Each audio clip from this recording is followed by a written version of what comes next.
I can't hear him here.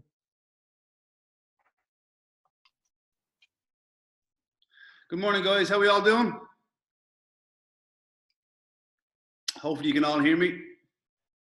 And we'll just wait a few minutes to let a few other people join in, and then we get cracking. We have a good few people coming in, so it might take a few moments. So you can just relax there for a moment, go get yourself a coffee or a drink of water.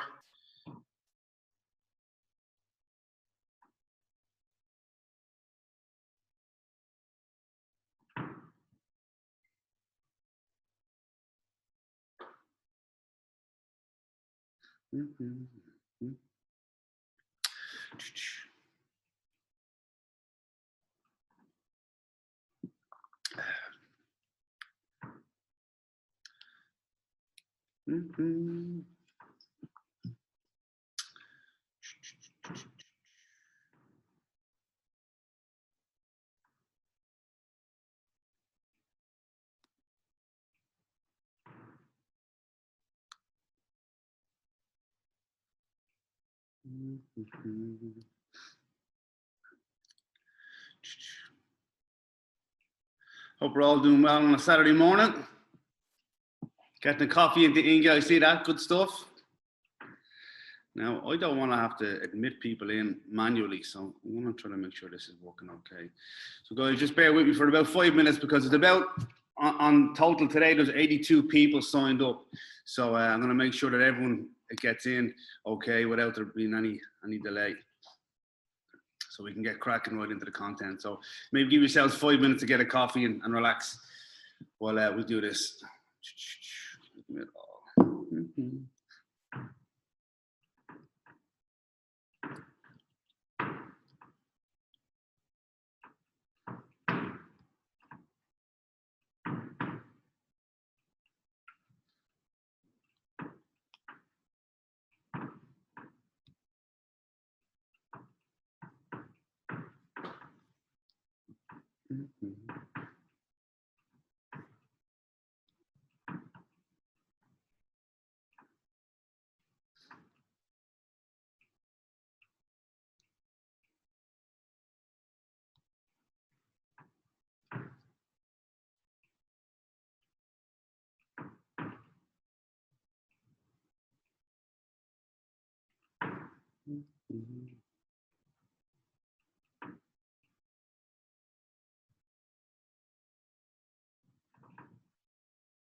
Okay, guys, I'm just going to give it two more minutes, and then we get cracking. Just for some reason, I have to admit people in here. So normally I have Robbie, my little tech genius, to do this for me, and he's not here. He's busy training clients. So I'll give it 2 minutes, and we get cracking. So we've got a good bit of content to go through. I'm going to keep this around 10:40. We should be finished. And if there is any questions afterwards, I'll go back to this screen here, and we can unmute you guys. If you have any questions, you can just raise your hand, and we will submit some questions and get through that content. But we will be finished by 10:40. That's the plan. Although I have been known to go over time once or twice in the past, that's for sure.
Okay, so good morning, guys. Let's get cracking into the content. All the guys that haven't joined us, what I'll do is, this is going to be recorded anyway and I'll send it out. What I may do is, I should have reset it now that everyone can join without me admitting them. So let's get cracking into the content without further ado, so we get everything finished in time. Okay, so let's share the screen.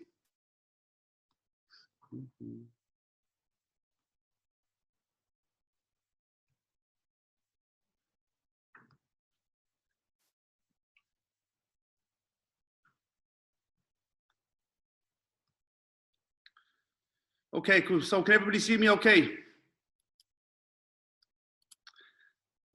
no, it's not working there. Yeah. Okay, so let's get cracking. Inge, give me a thumbs up if you can hear me okay. You're the only one with the camera on. Brilliant. Okay, so today's content, what I've done is I've sent out a few emails to the people on the website and onto Instagram. And from training coaches, I actually just had a guy come to see me yesterday, Stephen. And I taught Stephen his PCP level 1 in 15 years ago in New York. So it's been a long time since I've seen him. And we were just chatting about how the industry has evolved, not only from a one-to-one point of view, but then from one-to-one into semi-private, where a lot of trainers were changing their gym into semi-private training facilities. And now with the way things have gone, they're going back to one-to-one. Now, unfortunately, when it comes to training people, a lot of trainers, a lot of coaches, it's just exercise. All they do is exercise all the time. And unfortunately, it's not always the one thing that's going to fix everybody. So hopefully today, if you learn something, which is going to be brilliant, but I want you to maybe have a different look at things when you see your clients come into your facility.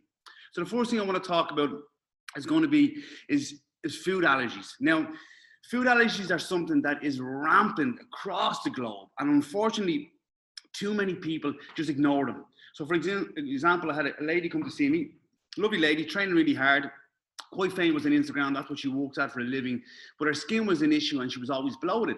So she was particularly bloated below her belly button. Now, when you're constantly bloated below your belly button, there's an indication of what's called SIBO, which is small intestinal bacteria overgrowth. Now, what that is I like to think of it like two little sections. You have your small intestine and your large intestine. And the bacteria that lives in your large intestine, I like to think of it like Irish people, they should stay in Ireland. And then in the small intestine, you have English people, which should stay in England. I'm not being racist, but what I'm trying to say is we have different people that live in different parts of our gut. Now, when the large intestine bacteria migrate up into our large intestine, they tend to start to ferment food. And that's when you get that bloating and swelling. It's not necessarily bad bacteria. It's the migration of large bacteria from the intestine coming into the small bacteria, into the small intestine. And that can cause fermentation, bloating, wind, gassing. But one of the biggest things that you'll see in a blood chemistry, it will be high B12. And why will you have high B12? Because we actually can make B12 in our body from fermentation. Now, if you think of the small intestine and the large intestine like a slippery slide, the more boil we have, the better we keep our small intestine bacteria in place and a large intestine bacteria in place. So boil, if you like, is our bouncer for keeping Irish people in Ireland and British people in Britain.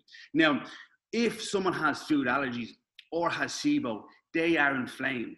And let me say this to you very clearly. If you are inflamed, you will not burn fat. It is impossible when the immune system is on high alert that the priority is to burn fat. And the immune system is given priority over everything else in the body. You know, if you ever got sick, if you ever were in the hospital, you got an injury, your muscle mass goes down, all the amino acids from your body will migrate to your immune system to give it support. And a lot of guys, when we think about protein for growth and repair. But protein is important for immune system, first of all, then detoxification, and then if needed and stimulated correctly with the right caloric intake and the right training environment, will go for anabolic nature as an increase in muscle mass, but not forced. The body won't just grow in the presence of disease. That's not what's going to happen. So food allergies, when someone comes in, there's two classifications of food allergies. I'm going to try to simplify this as best I can. You have what's called an IgE. IgE is the immunoglobulin E. I think of emergency when I think of E, like your face swelling out, hey you guys, you're getting, eyes are closing down, like that movie, what was it, Will Smith was in, Hitch, where his face starts to swell up.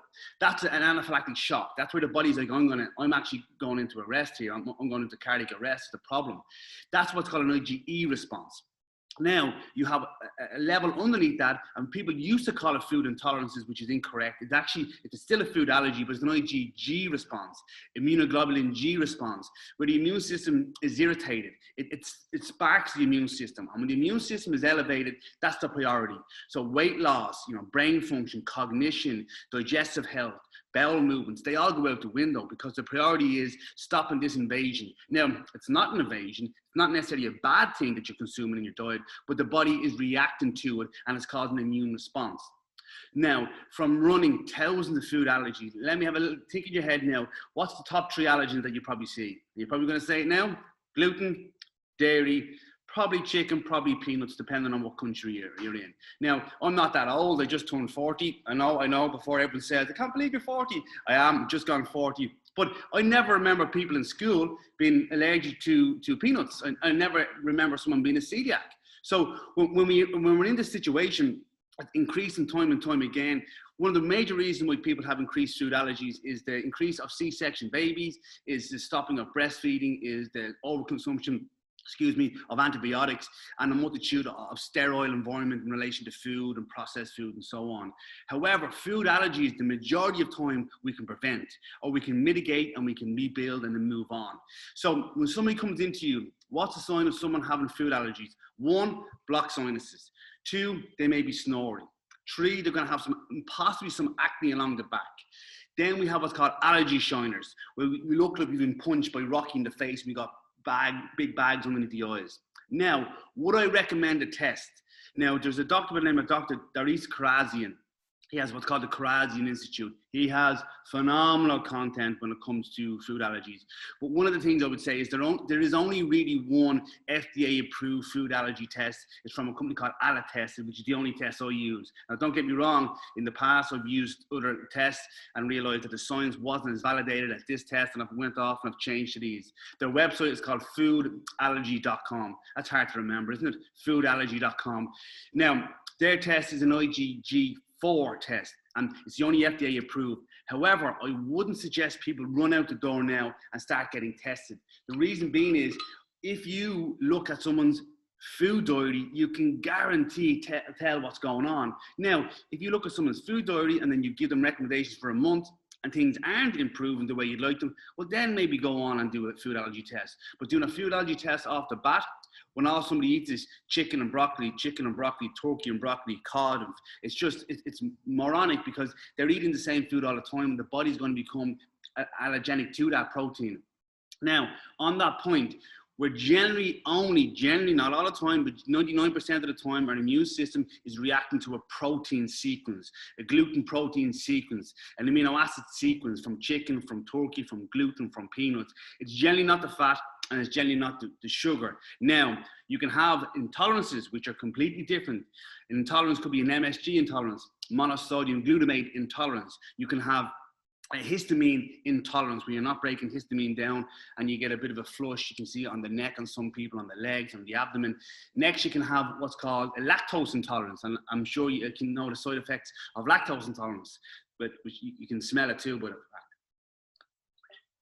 so when somebody comes into you and you're assessing their diet, yes, caloric intake is important. Yes, a deficit is important. Yes, exercise is important. But if that was rectifying the issue, they wouldn't be come to see a trainer, they wouldn't be come to see a nutritionist, or they wouldn't come to see a personal trainer, because by simply cutting the calories, they would have lost weight in the first place. And that's why when I talk to people that they focus on caloric intake all the time, they neglect the 20% of people that don't get results. And we call that the Pareto principle. 80% of people will get results doing the simple things, but it's the 20% of the population that won't. And when a client comes to see you, it's as important to find out what's gone on in the past, to find out what sort of journey they've been on from a health point of view, from an allergenic point of view, from a surgery point of view, from an antibiotic point of view. So when you're giving them a recommendation, it's not purely, I'm going to give you less calories and make you work harder, because that just doesn't work for the majority of clients that come to see professionals. For group fitness, it's completely different. So what else can you see as signs and symptoms of food allergies? So we talked about the rhinitis, we talked about the redness on the side of the nose. Dandruff is also a really strong indication of food allergies. Increased skin on the heel of the foot is really common as well. A nail fungus or candida or thrush is also correlated to food allergies. I'd also look at candida and blood sugar management when it comes to that situation. Edema.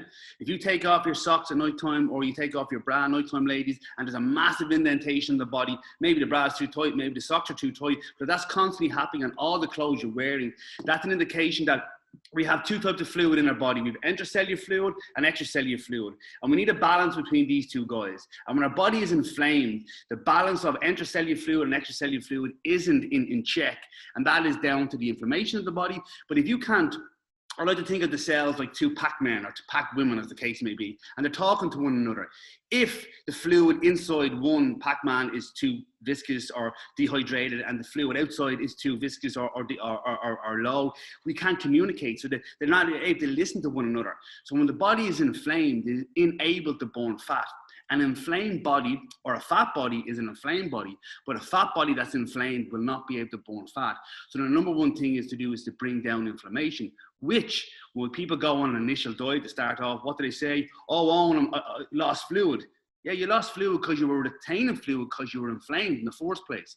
So what I might do is I might just stop there for a quick second before I move on to make sure there's nobody waiting to get in the background. No, we're good. Keep going.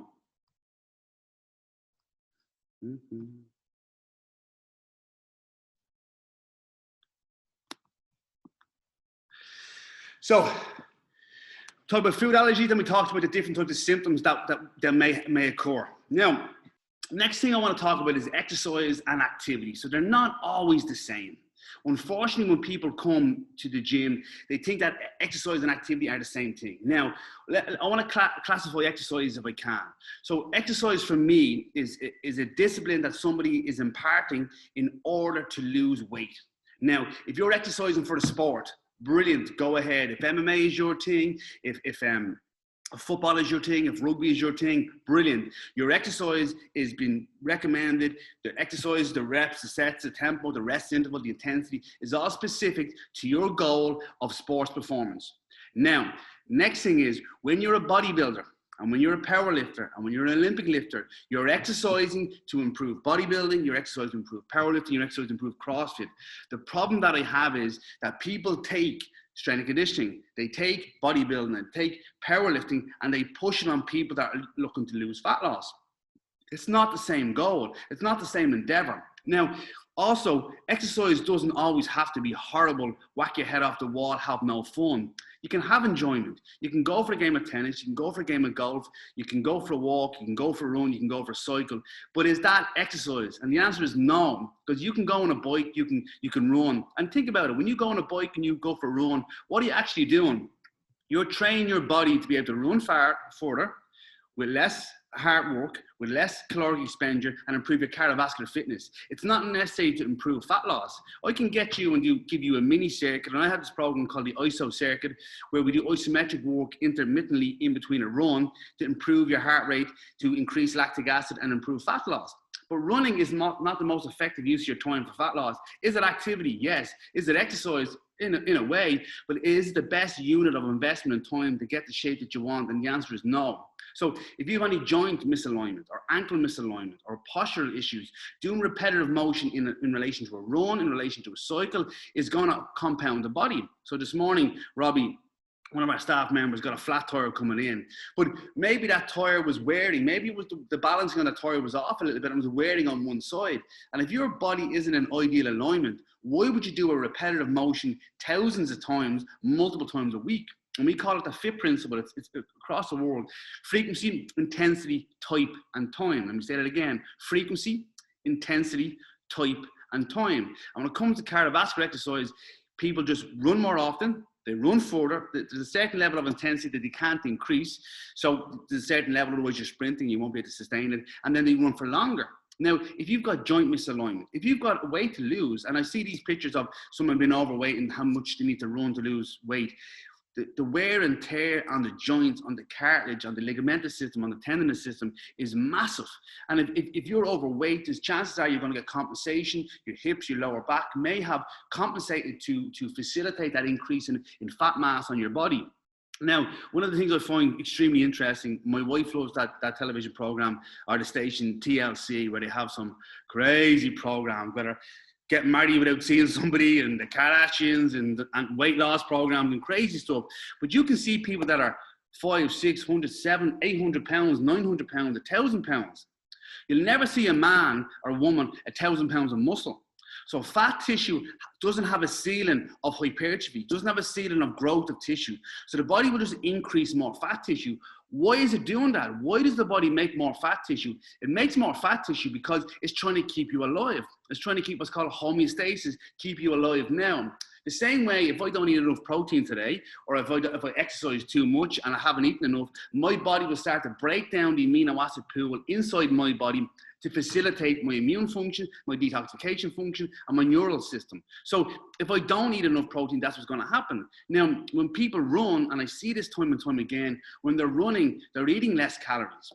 Now, before I go off, I said I'd keep on track, and I'm nowhere near on time. Let me just say that for a second. I'm nowhere near on time. But let's say you're outside running, and you're saying, okay, Owen, I'm going to lose some weight. I'm going to run 4 times a week. I'm going to cut my calories down.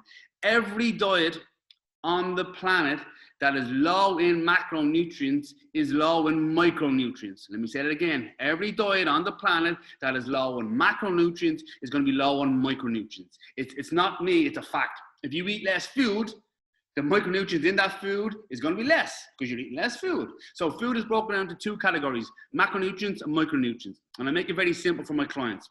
I say food is broken into 5 things: proteins, fats, carbohydrates, vitamins, and minerals. That's it. That's all we eat. And then we drink some water. That's the 5 things that we consume on a regular basis. Now, people, in my opinion, don't eat enough protein, and not quality protein.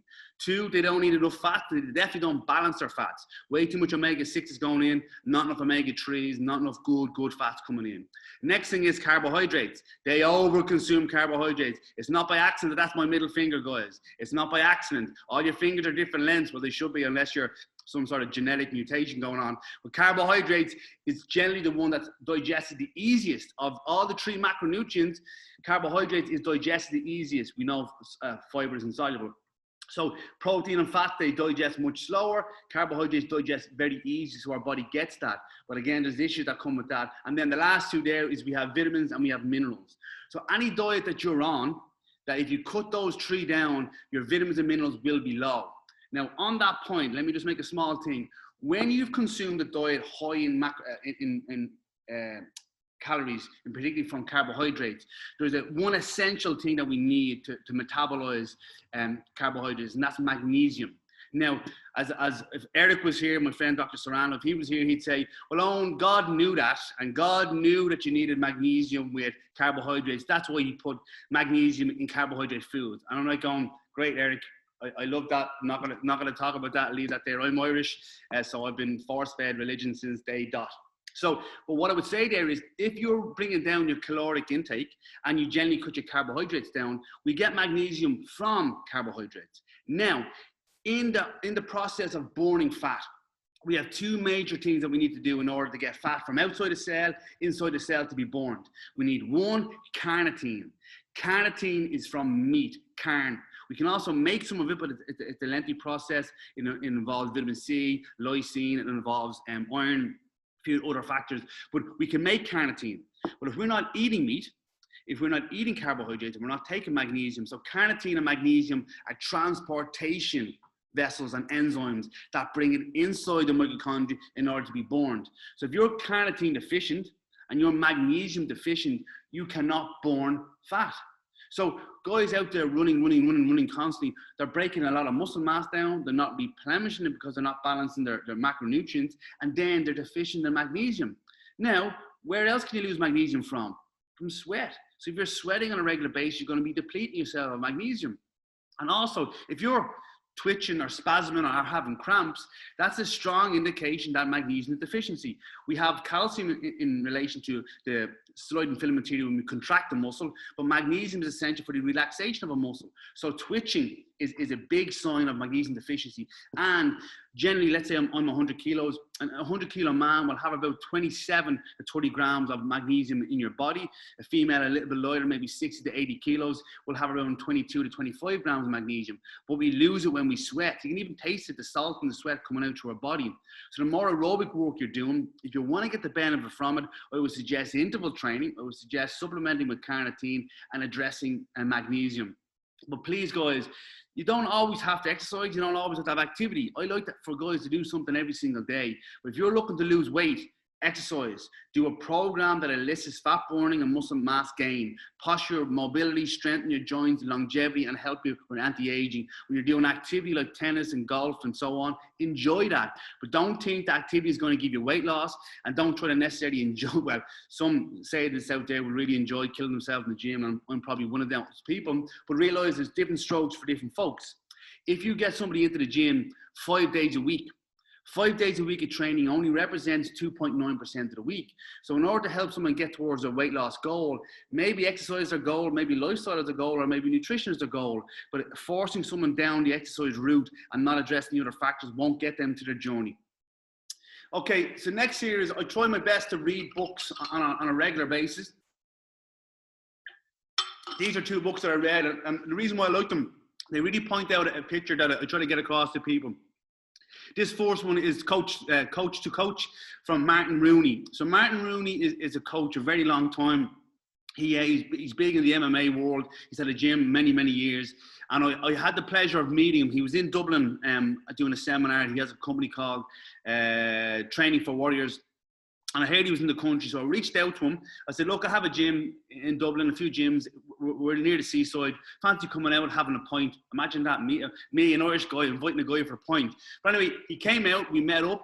It was supposed to be a half an hour. 4.5 hours later, we're talking about loads of different stuff. A very open guy, a very knowledgeable guy, and what he knows about coaching is brilliant. The book is only short, but one of the things he talks about coaching is helping an athlete or helping any person get to where they want to get to with support where they can't get on their own.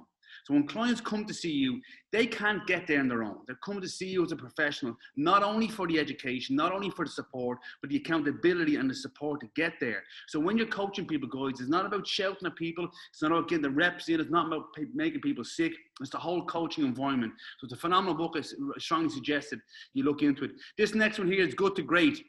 And one of the things I like about it, he says, in order for you to get towards your journey, sometimes on your journey, you have people on the bus that are not helping you. You have jobs that you're doing, activities that you're doing, friends that you're around, and you've got tasks in your daily life that are not helping you get to success. So it is as important who is on the bus to your success, but also who you get off the bus on the way forward. We all have those clients that are probably negative or energy vampires, we call them. We have friends that are constantly looking to do stuff and get you in, maybe drink too much or maybe, go out too late or whatever it is on a regular basis. They're okay every now and again, but you don't want them every single weekend, that's for sure. And if you're that guy, if you don't know who that person is in the group, it's probably you. So in this situation, you need to set the stage for success. Get yourself a coach, whether it be a business coach, whether it be an educational coach, whether it be a fitness coach, a nutritionist coach. Get yourself a journey, surround yourself with positive people. To the right and to the left of you should be people to help you move forward. And maybe for your clients, you're that person. Well, I think it's important for us as coaches, for us as business owners, to have people we can lean on, we can bounce things off. Now, there's a lot of good people out there, a lot of good businesses out there, a lot of good coaches out there. But to be great, we need to reevaluate ourselves and see what people we can either distance ourselves from or move on, or say, okay, listen, this isn't helping out. But you know that.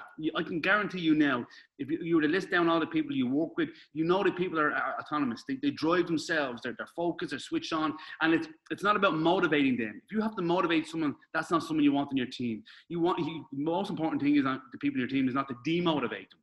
So you want to support them, encourage them, and be positive to people. Also try to help people out as much as you can. The more you help other people out, the better it's going to be for you.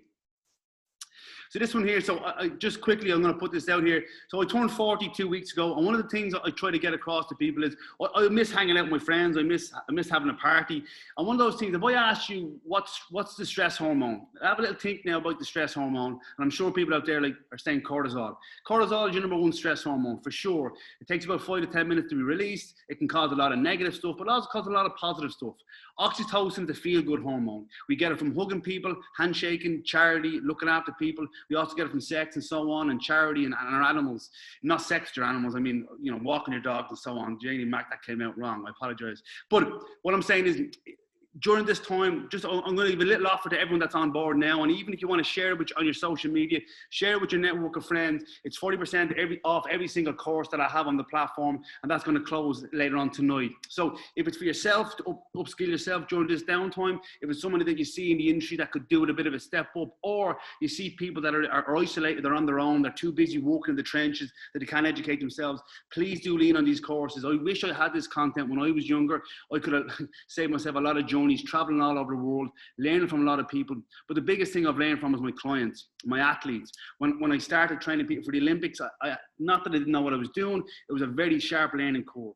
When you take someone from a nobody into the UFC, it's a big deal. When you take someone from a nobody into playing rugby for the country and winning multiple championships, it's a big learning curve. So there's any information in there, and I guarantee you, when you do any of these courses, I don't talk fluff, I give you information straight away. So next thing there, I had a question in from Martin, and she asked questions on sleep supplementation. But the biggest thing was she did not want to talk about melatonin. And the reason being is she's from Ireland and we can't recommend melatonin. Now, for me, I have a course on sleep, but the biggest thing that I like to do for people when it comes to sleep is start off with a sleep routine in the morning. But her question is about melatonin. So what I found very beneficial for sleep is a blend of magnesium. So blend of magnesium is the first thing I would recommend for this person. Next thing, believe it or not, is chamomile tea. Tea can really help people wind down at night times, be very beneficial. Also, when it comes to magnesium, oral magnesium is really good, but I also like topical magnesium where people rub it on their body, helps them wind down towards nighttime. Also, taurine. Taurine is a very good calming amino acid for the body. For some people, there's always paradoxical receptors when it comes to every supplement. So always trial things out. So magnesium, both oral and topical, is very beneficial. Chamomile tea can also wind people down quite a lot. But what I'd say is, if somebody is having problems sleeping, the biggest thing you need to find out is, why aren't they sleeping? Are they wired but tired? Are they too hot? Are they too cold? Is their mind racing? Is it that they've restless legs? So finding out the reason why someone isn't sleeping is much more beneficial than just necessarily giving them a supplement. But magnesium is one of the most powerful ones. If someone's having restless leg, I'd also look at B12 and magnesium, or burning feet, maybe look at B6. Next here we have another question that we had in about cold, hot, or light therapy. So for me, I have this gene called COMT. COMT is catecholamine O-methyltransferase. It's an enzyme in the body. It's a gene that makes an enzyme in the body that brings down adrenaline and noradrenaline. And some people have it and some people don't. A lot of guys that are into gym and into business, they tend to have it. It's quite a common gene mutation in Ireland. It's also very important in the methylation and the removal of too much estrogen in the body. The reason why I say that is, people that have the COMT gene, when they get into ice baths or they do cryotherapy, they tend not to do well on it. So cryotherapy is a bit of a 50-50. Some people really enjoy it, some people don't. Now, what has been shown to be very, very effective is contrast showers, where you go 2 minutes hot, 1 minute cold 3 times. There's other protocols where you do 3 minutes hot, 1 minute cold 3 times. And the goal is to have that vasodilation and vasorestriction to allow the blood flow, the lymphatic system, and the slow twitch fibers activation to flush out any lactate and enhance healing. That can be done both in the morning and the evening.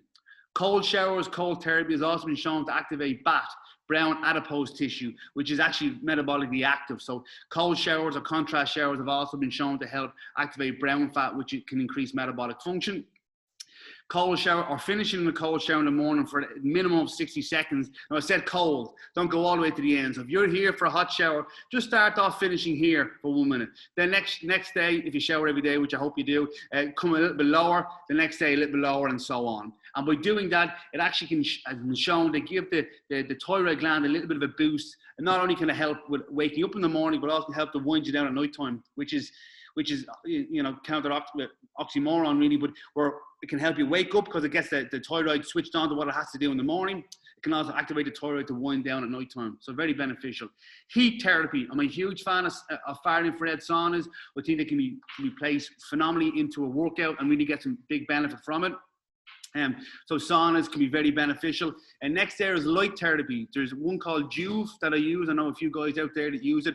If you're in different countries and different time zones, or you're getting up and it's dark in the morning, or you live in somewhere like Iceland that might be dark for 24 hours a day, these are very beneficial things because what they do is they speak to your circadian clock system.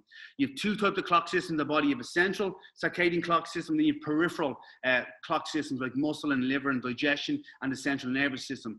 So by having a Juve light in the morning at night time, the red light, it can be very beneficial to reset that. Mike Mutzel, a colleague of mine, he has a lot of stuff on his page for that. Mike Mutzel, Mutzel, a lot of content on that, so it was very beneficial to look him up. Next there we have is personalizing programming.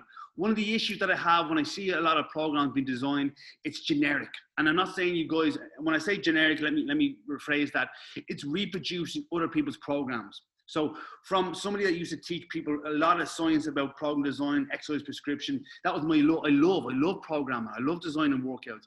But the issue is, if you don't make it specific for that person, so let's say you have a German body comp, or you have a Vince Garanda, you have a bodybuilding program, it is essential that you design that program to suit that person's caloric intake, that person's stress level, that person's resilience, that person's fitness level, that person's posture.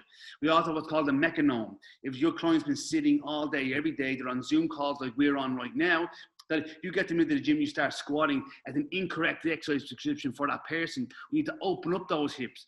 Bilateral movement, compressing on the lumbar spine and the hips is not ideal for that person. Yes, the program's been designed, but as I mentioned earlier on, probably designed and implemented by CrossFitters, Olympic lifters, powerlifters, bodybuilders. Our clients aren't necessarily like that. If you're training an athlete that has to perform in a sport, by all means, but when it comes to an executive client, when it comes to a weight loss client, when it comes to a lady that had a baby or maybe a C-section, these are all things you take into consideration. So please don't follow someone else's path. Build your own and specific to the client that you have. So then I think I did a 10:39 on the last slide. I'm pretty impressed with myself there. So again, what we're going to try and do, I'm going to try to do these on a regular basis. So hopefully it doesn't take up too much of your time on a Saturday morning. If you haven't joined us live today, you will get a recording of us. So that's going to help you from that point of view. So moving forward, let's ask any questions that come forward. You got a question for me? No. So let's close this down. Stop share. Okay. Any questions, guys, coming up? Just raise your hand and I'll unmute you. You can ask the question. If not, we'll finish up.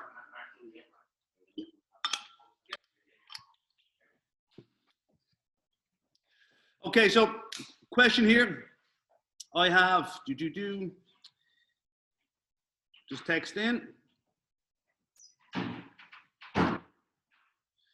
Okay, so a client who is perimenopausal, very slow weight loss and low calories. So if a woman is perimenopausal, one of the things I would go straight to off the bat is an omega complex. An omega complex with omega-6, omega-3, omega-9, borage oil, even primrose, olive oil, avocado oil. Dr. Serrano has a phenomenal one called Alpha Omega, very beneficial. Vitamin E, 400 IUs of vitamin E is exceptional for women and it really helps the ovaries. Vitamin E is the vitamin of the ovaries. Next is anything that you can do to support the adrenal glands. Let me say that again. Anything you can do to support the adrenal gland is going to help this female. Also, hot flushes are very correlated to an imbalance between the sympathetic and the parasympathetic nervous system. So one thing you can do from a HRV point of view, from a calm app point of view, from a headspace, from a meditation, will be very beneficial for that person. Next one there is key consideration when working with an older person, 70 plus, any specific supplementation. So when somebody is 70 plus, one of the biggest things that happens when someone gets a little bit more mature is low stomach acid. And what will happen is maybe they have dentures, maybe they're steering away from red meat because it's hard to digest. So I would look at either looking at minced meat, minced beef, minced turkey, minced lamb, and maybe adding in some hydrochloric acid, adding in some digestive enzymes to help them digest their food. Intrinsic factor, B12, B9 can be very beneficial for someone that's that little bit older. Also, weight bearing is essential. Maintaining muscle mass, see here now, is crucial for that person. So adding in amino acids is crucial. Next one there is recommendation to reduce high cholesterol. Best thing to do to reduce high cholesterol is to bring blood sugars down. One of the biggest initiators or growth factors for cholesterol is too much sugar. So fiber is very beneficial to get rid of cholesterol too. So add in more vegetables, in particular fibrous vegetables, and bring carbohydrate content down, and weight training is phenomenally important. Also CoQ10 for people that have high cholesterol. And the last one there is, what does it mean if a client has low sodium on a blood chemistry? So sodium and potassium are essentially important for balancing those two fluids I talked about, the intracellular fluid and the extracellular fluid. So making sure that you have the right amount of balance between your sodium and potassium is essential. And the biggest gland that's involved in that is the adrenal gland, with aldosterone and angiotensin and the renin system. So adding a little bit of salt to your water will really help that. Bringing down your stress levels, making sure you're trying to manage your stress as best you can. You're not overtraining will be essential for that component. Right, let me see here. Any other questions coming in? Any other questions, guys? No. So what I say is, guys, just to finish off there, if you're interested in any of the courses, it's Get 40. Because I turned 40, so Get 40. The offer ends today, so if you want it for yourself, you want to pass it on to someone on social media, please do. I want to share as much as I can to people and try to give them takeaways that you can use straight away for the clients, for the family members, and for the business. So other than that, thank you so much for your time on a Saturday morning. I do appreciate people. I see people from all over the country here, Hong Kong, Iceland, Sweden, Belgium, all sorts of places. So appreciate your time. Thank you so much, and have a great weekend. Bye, guys.